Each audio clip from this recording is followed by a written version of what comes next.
എൻ്റെ ടോണി ഒന്ന് വിശ്വസിക്കേ, കൊച്ചിയിലെ ഹോട്ടലിൽ ഇന്നും ഇന്നലെ അല്ല ഞാൻ ജോലി ചെയ്യാൻ തുടങ്ങിയത്.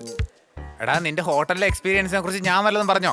അതല്ല പറഞ്ഞത്, എനിക്ക് ഫുഡ് ഇൻസ്പെക്ടർമാരെ കണ്ടറിയാം, അതാ പറഞ്ഞത്. അപ്പൊ നീ പറ, ഇപ്പൊ നമ്മൾ എന്താ ചെയ്യണ്ടേ? നമ്മളൊന്നും ചെയ്യണ്ട, ഫുഡ് മോശമാണെങ്കിൽ ഒക്കെ അയാൾ ചെയ്തോളൂ. അയ്യോ ടോണി, നീ എന്തെങ്കിലും പറയടാ. നിക്ക് പറയാം. ഞാൻ ആദ്യം അയാളെ ഒന്ന് ക്ലോസ് വാച്ച് ചെയ്യട്ടെ. ചെയ്തോ, പക്ഷേ ഈ കോഫി ഷോപ്പ് അയാൾ ക്ലോസ് ചെയ്യുന്നതിന് മുമ്പ് ഒരു തീരുമാനം പറയണേ. സാറാ നീ ഇവനെ പറഞ്ഞുവിട്, ഇല്ലെങ്കിൽ ഇവനെ എന്നേക്കുമായിട്ട് ഞാൻ ക്ലോസ് ചെയ്യേണ്ടി വരും. സുല്ലേ, നീ പോയി ഏ? ആ മൂലക്കെങ്ങാനും പോയിരിക്കും. അങ്ങനെ പറ, അല്ലാതെ വല്ലതും ക്ലീൻ ചെയ്യാൻ പറഞ്ഞിരുന്നെങ്കിൽ ഒന്നും ക്ലീൻ ചെയ്യാനില്ല എന്നുള്ള സത്യം ഞാൻ പറഞ്ഞേനെ. മതി മതി, പോയേ. എനിക്ക് മതിയായി. അയാൾ തീറ്റ കഴിഞ്ഞ് എഴുന്നേക്കുമ്പോ നിങ്ങൾക്കും മതിയായിക്കോളൂ കേട്ടോ. പോയേ.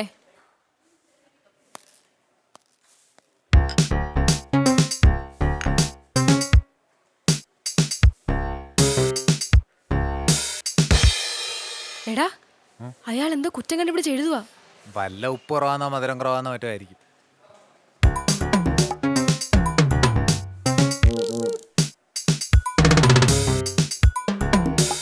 ഫുഡ് ഇൻസ്പെക്ടർ എന്തിനാ കൺസ്ട്രക്ഷൻ വർക്ക് നോക്കുന്നേ? വല്ല മാറാലെ മുകളിലുണ്ടോ നോക്കുമായിരിക്കും. അതിന് മാറാലേക്ക് ഫുഡിന് എന്താ ബന്ധം? മാറാല കൊണ്ടുവെക്കുന്ന ഫുഡിൽ വീണ അതുമായിട്ട് ബന്ധപ്പെട്ടില്ലേ? ഓ യെസ് യെസ്. കർത്താവേ, എന്തായാലും മുകളൊക്കെ ക്ലീനാ. പക്ഷേ അയാൾ എന്താ എഴുതിയല്ലോ, എന്തായിരിക്കും? മുകൾ ഭാഗം ക്ലീൻ ആണെന്നായിരിക്കും. ഭാഗ്യം. മണ്ടി, ഞാൻ നിന്നോടൊപ്പം നിൽക്കല്ലേ, ഞാൻ അങ്ങനെ അറിയാം എന്താ എഴുതിയെടുത്തെന്ന്. ടെൻഷനിടയിൽ ഞാനത് മറന്നുപോയി, സോറി. റോയിച്ചന എടുക്കെടുക്ക്. റോയിച്ച എവിടെയാ? ഞാനിവിടെ ബാങ്കിലാ. ബാങ്കിലൊക്കെ ഇങ്ങനെ കറങ്ങി നടന്നോ? ഇവിടെ ഫുഡ് ഇൻസ്പെക്ടർ ഞങ്ങളെ പിടിച്ചു. പിടിച്ചോ? അല്ല പിടിച്ചില്ല, പിടിച്ചോണ്ടിരിക്കുക. പിടിച്ചോണ്ടിരിക്കുന്നോ? നീ എന്തൊക്കെയാ പറയുന്നത്? നീ ആ സാറയ്ക്ക് ഫോൺ കൊടുത്തേ. ആ റോയിച്ച, എന്താ മോളെ പ്രശ്നം? ഇവിടെ ഫുഡ് ഇൻസ്പെക്ടർ വന്നിരിക്കുക. ഫുഡൊക്കെ ചെക്ക് ചെയ്യാ. നമ്മളിപ്പോ എന്താ ചെയ്യാ? ഞാൻ ഇറങ്ങി എങ്ങനെയെങ്കിലും അയാളെ അവിടെ പിടിച്ചെടുത്ത് ഞാൻ ഇപ്പൊ തന്നെ എത്താം. ശരി റോയിച്ച. റോയിച്ച എന്താ പറഞ്ഞേ? റോയിച്ചിനിപ്പോ എത്താന്ന്. എങ്ങനെയെങ്കിലും അയാളെ പിടിച്ചിരുത്തി സംസാരിക്കാൻ പറഞ്ഞു. എങ്ങനെ പിടിച്ചിരുത്തും? അതിനൊരു ഐഡിയ ഉണ്ട്. എന്താ ഐഡിയ? നീ കണ്ടോ, ഞാനിപ്പോ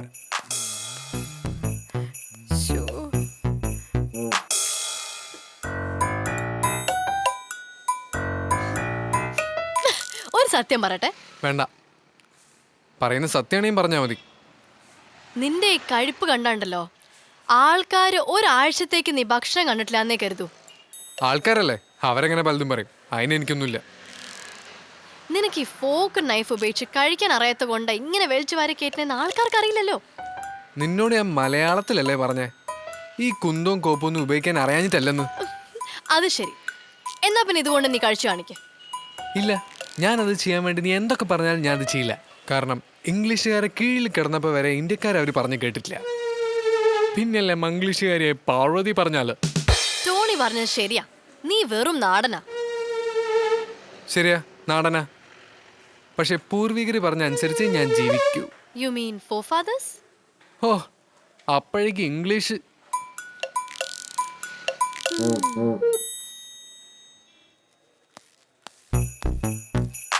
സാർ എങ്ങനെയുണ്ട് ഈ സാധനങ്ങളൊക്കെ?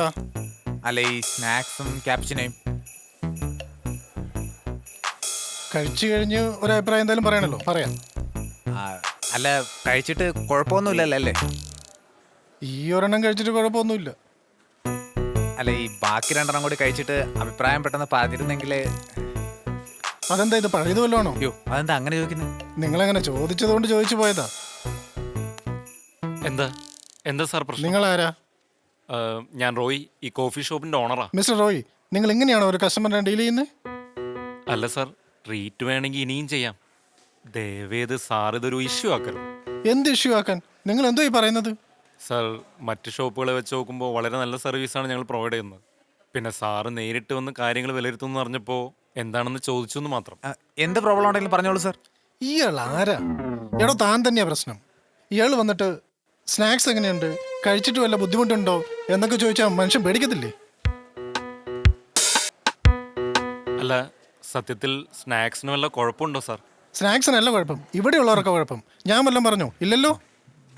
അല്ല, സാർ ആരാണെന്ന് ഞങ്ങൾക്ക് മനസ്സിലായ സ്ഥിതിക്ക് ഇനി തുറന്ന് പറഞ്ഞൂടെ സാർ? ഓ അതോ, ഞാനൊരു ഇവന്റ് മാനേജ്മെന്റ് കമ്പനിയുടെ ഓണറാണ്. എൻ്റെ പേര് പ്രകാശ്. ഇതാണ് എൻ്റെ കാർഡ്. പുറത്തന്വേഷിച്ചപ്പോൾ ഇവിടെ ബ്യൂട്ടിഫുൾ ആണെന്നും നല്ല സർവീസ് ആണെന്നും ഞാൻ കേട്ടു. ഒന്ന് കണ്ടു കളയാമെന്ന് ഓർത്ത് കയറിയതാ. എനിക്കിഷ്ടമായി. ബിസിനസ് സംസാരിക്കാനായി അധികം താമസിയാതെ ഞാൻ വരാം. ഓക്കെ? മാനെ സുനിലേ, നിനക്ക് ഞാൻ വെച്ചിട്ടുണ്ടാ. നിനക്ക് ഞാനും വെച്ചോണ്ടാ. ശരി സാർ. ശരി.